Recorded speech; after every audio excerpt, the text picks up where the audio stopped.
Doug from Doug and Stacy Off Grid. And Actually, it's Off Grid. Okay, start again. Hello, guys. I'm here with Doug from Off Grid with Doug and Stacy. Sorry, it's been a really long day. Hey, and besides, you lost to Jax. It's all right. I know. understand. This is the Jack King of the Deep South. He just won it, Jack. I just beat a room full of girls at Jax. It's pretty good. Okay, so I want you to tell your story about how you guys decided to go off grid. So we never really decided to go off grid. What we decided to do was get rid of our big house, get rid of all of our big bills. Hey, that's right up your alley. Yeah, that's why I wanted this story. Yeah, so did you have a ton of debt? I mean, probably, I wouldn't say like a ton, but we probably had, like most people, we had the, mortgage, we had the car payments, we had the, all the stuff in the house we were buying. We really weren't big credit card users, but we might have had one or two.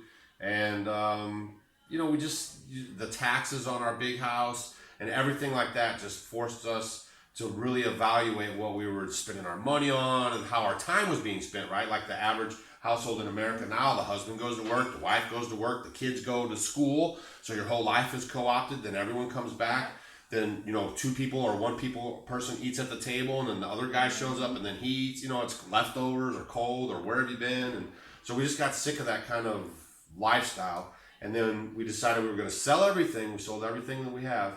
And we moved. I actually built a log cabin in the Midwest. And don't let my clothes fool you. I'm not Amish and I don't play one on YouTube. But I basically like these clothes because they're functional for what we do, because we homestead. Yeah. And these are the clothes that, the people have been wearing since the 1800s. So I built a log cabin in 90 days. And we were tossing up, like, are we going to do solar power? Mm-hmm. Are we going to do propane for like a fridge or stuff like that? Yeah. Unbeknownst to us, a couple miles away is an Amish community, and so once we started networking with them, it was just like, man, if they could do it, we could do it too. Yeah. And then that's when we made the decision that we weren't going to have any solar or anything like that. And it's been 7 years, and we've actually made it work. Tell about it? Yeah. So were you guys both working? Yeah, we had we've both been business owners. I had two businesses. Myself, I had a lawn care landscape business, and we also had like a store where we sold like hats, t-shirts, sunglasses, costume jewelry for girls, and just kind of knick-knacky fun stuff. And then my wife is still she's a holistic life coach. She does health and nutrition. She also works at Montessori schools with kids, so she's maintained that job. And when we first got up there, I retired. We sold everything and I retired. And so when we got up there, she was working 5 days a week, and now she only works 2. Okay, cool. So how has your stress level gone from work, from having all that stuff to but you have to do everything manually now. So you don't have sewer, none of that stuff. Right. How has your stress level changed? Is it the same? Is it less? Is it more? My stress level is so much less. It allows me to beat a room full of girls playing jacks. I'm going to just keep talking about that. I feel very accomplished right now. I got up to 7. That's right. She did. And she came out of nowhere. That's right. I got up to 7. But no, the stress levels, that's a great point. Like, we are really enjoying life now, and each other, my wife and myself. We spend we're 24/7, besides the 2 days a week that she works, we're with each other. We make a good team. We rely on each other. And it's just, the stress levels, it's like a whole different, it's really totally different. So is your only income her 2 days and your YouTube? Yeah, we have other things that we work on. We actually just developed with some cold frames, so we sell cold frames. Okay. And then we're working on some other products and stuff like that. We've branded our channel pretty well, and we're going to maybe even have log home kits. So we have some things that we're working on to use our platform on YouTube to actually make more money. But, big caveat, I don't want to turn into the person that we left kind of 7 years ago, right? I don't want to just do this stuff. So like most people, and for us, we were doing a job and we were worried about making money so we could buy more stuff and so we could maintain with the Joneses.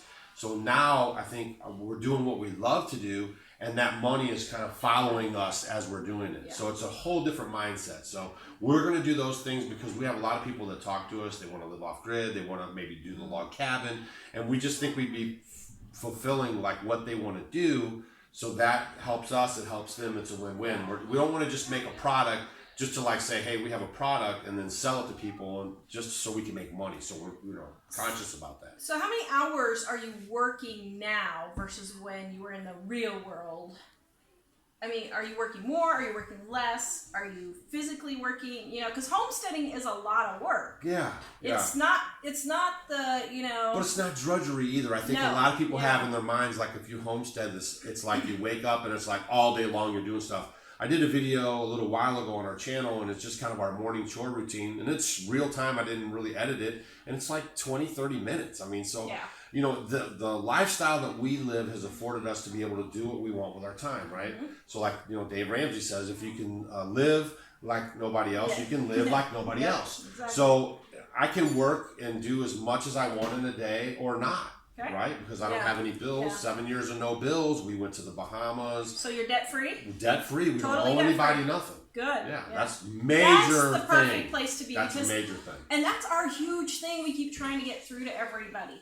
People have no idea how much that debt hanging around your neck, it's just strangling you all You're a slave. The time. I mean, plain and simple. Think about however you want. You're a slave. Yeah. Even when you don't want to go to work, you have to, because that mailbox is going to be filled up full of those envelopes, and you're going to have to send that money off. And if you don't, they're going to kick you out of your house. They're going to take your car from you. They're going to leave you homeless and on the street. Yeah. So being debt-free, guys, if you watch her channel, for sure, you're trying to get there. Because, I mean, we watch her channel, too. We learned about toilet paper like nobody's business watching their channel. And it's the cost per wipe. That's right. Not the cost per roll or sheet. Yeah. The cost per wipe. But you guys, if you can become debt-free, that is huge. Then you can really live your life. Yeah, and that's one thing I love talking with all these homesteaders is a lot of them are debt-free. And they are happy. Yeah. They aren't stressed out. Right. They're not worried about how they're going to pay their next bill. Now, there are expenses and stuff, but it's not the same. Yeah. It really isn't the same. So. And think about most of the people here are debt free, and they're here. Yeah. Right. They can come here because a lot of people that aren't debt free can't just wake up one day like I did. Right. I just woke up. I planned on coming here for this thing. But I never was really like, oh, I'm going to do this and, planning it all out. And how much was it going to take? I mean, if I want to wake up and show up in Mississippi, then I can do it. Yeah. That's Did you drive? I drove. How many hours was it? It was a 10-hour drive. Wow, 10 hours. Just so I could do this beautiful video with Living on a Dime. There you go. All right, guys. Please go check out Off Grid with Doug and Stacy. Their channel is great. I loved the composting toilet video. Yeah, we did the composting toilet. Could not get Mike on it. I tried. I really tried. Mike doesn't look like the composting guy. And if you did get him on it, you'd probably be the one doing the buckets. Oh, I would, definitely. Yeah, I'm the compost queen. I love compost. I could sleep in compost. I don't think you want to sleep in that compost. Oh, not in that one. Not in that one. By the way, how long does it take for that to break down?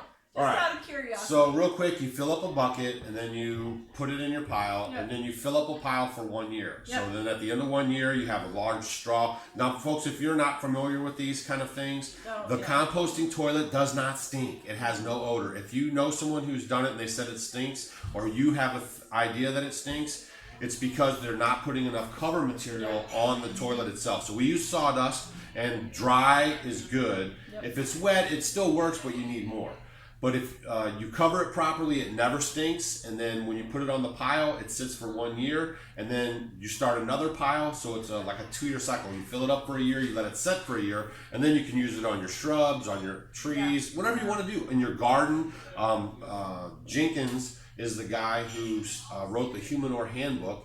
And he has great videos. He shows his garden. It's like everything's on super steroids. All of his leaves are really big. All of his plants are really big. So the stuff really works, but it really creeps people out to think about putting it on. But you know what I like? Not the $20 putting in the $20,000 putting in the septic tank. That's what attracts me. And you have to flush those things out, and they're always having problems and breaking down. We know a lot of people with septic tanks. There's people here with septic tanks. They have to worry about what toilet paper they're using. Blah blah blah blah blah blah.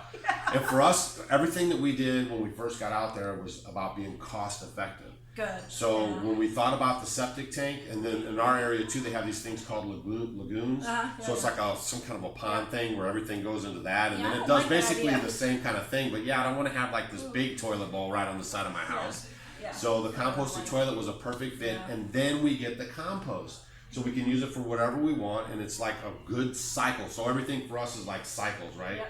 So we want to be able to shut our front gate and be able to, we collect rainwater. I mean, come check out our channel. We have playlists and all this information. It's cool. I'm living vicariously through you guys. I was telling them, you guys may not know this, but I've always wanted to be off-grid, even before it was off-grid was a thing. And I almost bought a house in Colorado, but I married him instead. Yeah, he doesn't like it. So I live vicariously through you guys, but yeah, it's pretty cool. It's a lot of fun. Yeah, it's composting is like a passion of mine. I've composted for, probably 30 years. And people think compost is always smelly. And here's the thing, guys. If you smell your compost, you're not doing it correctly. Right. And it's really not hard to mess up. Right. Just make sure you have green, make sure you have brown, and just keep layering it, and then you're good. So, and with the composting toilet, you never turn it or anything like this. When you put the stuff in, you concave it out, and then you pile it on top, and that's it. There's no spinning, turning, working, nothing. It just does it all by itself. It heats up. It works really good. All right, guys, go check out Off Grid with Doug and Stacy. And thanks for having us on your channel. Thank you. Yeah. Subscribe to them. Subscribe to us. Visit us at livingonadime.com, and we'll see you guys next time. Boom!